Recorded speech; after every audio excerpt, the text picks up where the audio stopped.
didn't want to fight him. But his father, who was quite ambitious for his son, said, if you fight Picard, I will give you the finest cabriolet that money can buy. Now, a cabriolet is a carriage drawn by one horse. It's a very elegant carriage. I guess it would be tantamount to a Porsche by today's standards. You will see later, Joseph was a stylist. He dressed in the finest clothes. He went around. Everybody knew who he was as a fencer. But guess what happened? There was a master swordsman named Faldoni, and he was from Italy. And he too wanted to fight this great Saint-Georges. Well, the duel was set. And Saint-Georges, Joseph, knew that this guy was really a master. And he was quite a few years older. He had been a master for a long time. Crowds came to see this great event. And to make the long story short, Faldoni won the duel.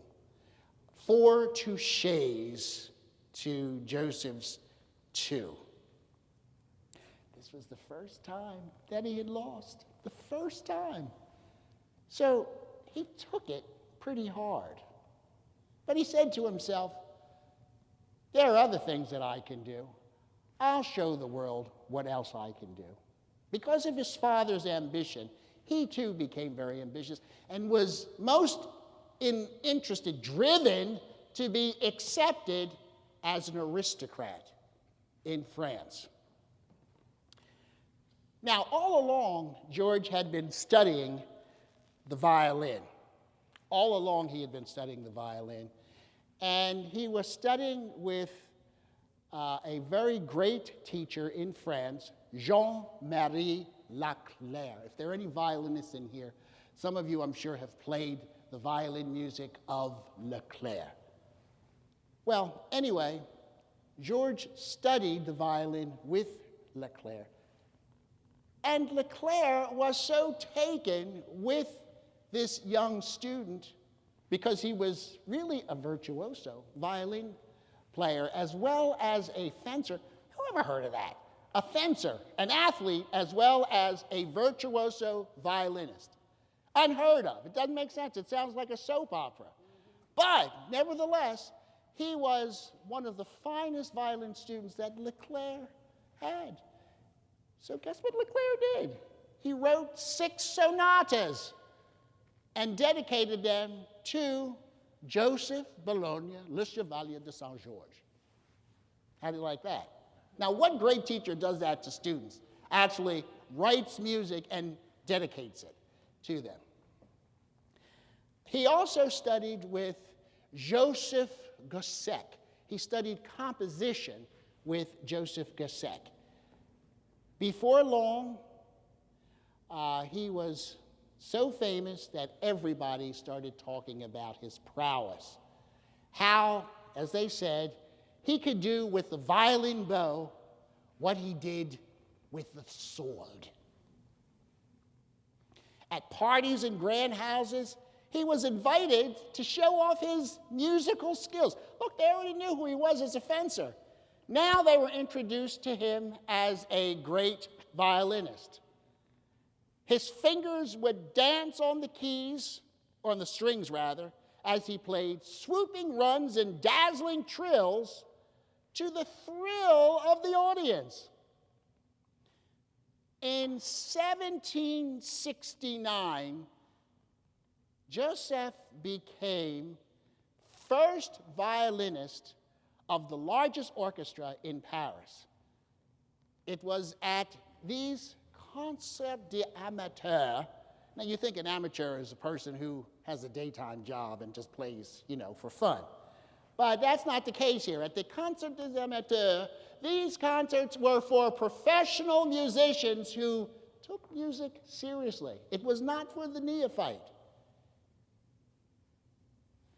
This was a time when he was asked to become the concertmaster of this orchestra. Unheard of. 2 years later, he wrote 2 concertos for that orchestra, and he became the conductor of that orchestra. Now, who ever heard of a black man in France where slavery was outlawed, but still there was that ceiling? Who ever heard of a black man being able to conduct a great orchestra? Not heard of. Joseph was breaking all of the stereotypes. Now, one of the things about Joseph's music, it is extremely difficult for the violinist because, they were amazed at the way he could use the bow of the violin. It was like using a sword. And, he was the greatest fencer France had produced.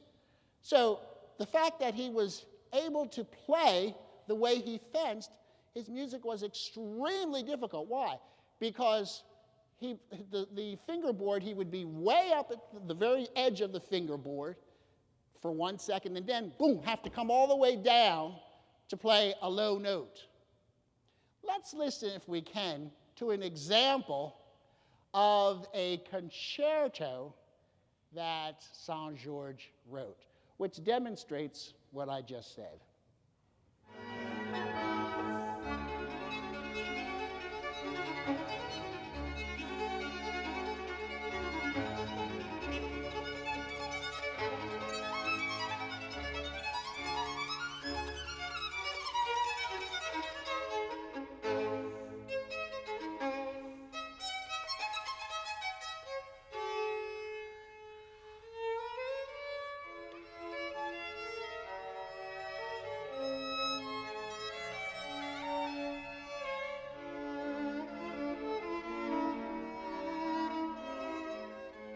In 1774, Joseph received a special envelope.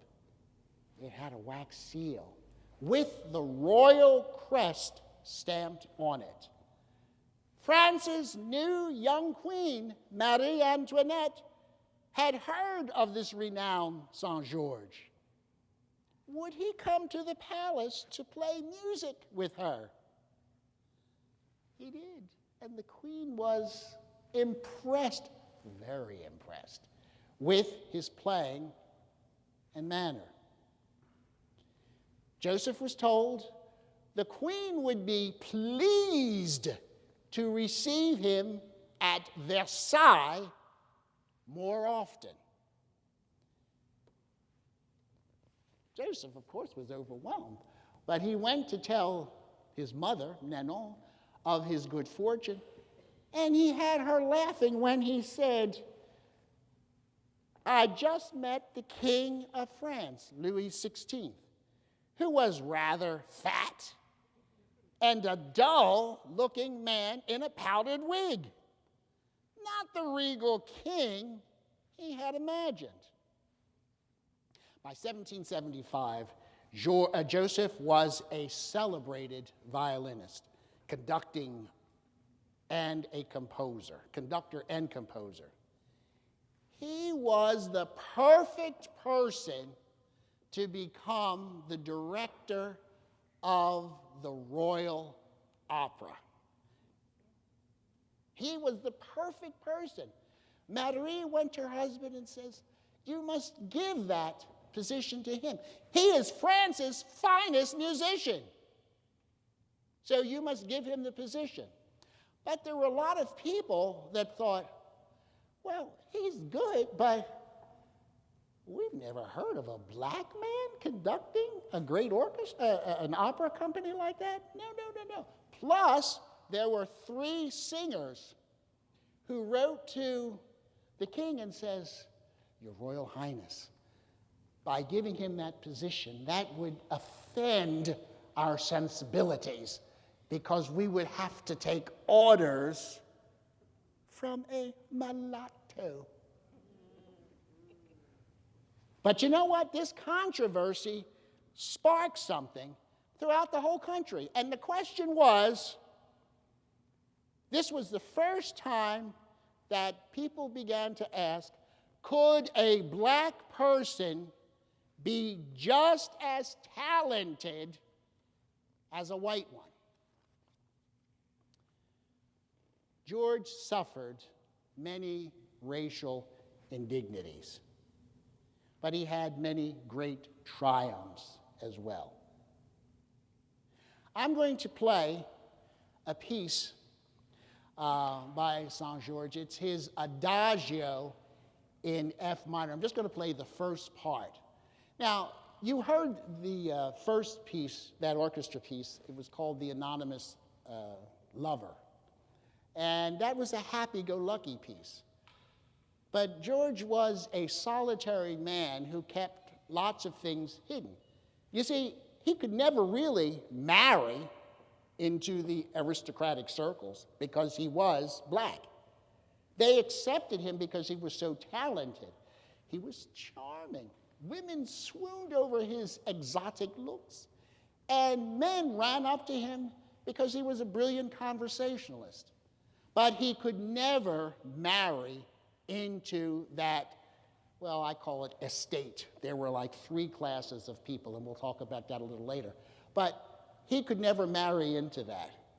And, you know, it made him very sad. So he wrote this Adagio, which is a piece of great longing. And you'll hear it. Just last night, I was doing some more research on this piece, and somebody wrote this about the Adagio. It's a piece that exudes pain, grief, strength, purity, beauty, and acceptance without hearing a word. Saint-Georges is beautiful. Let me play just the first part of the Adagio in F minor by Saint-Georges.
You hear the longing in that piece.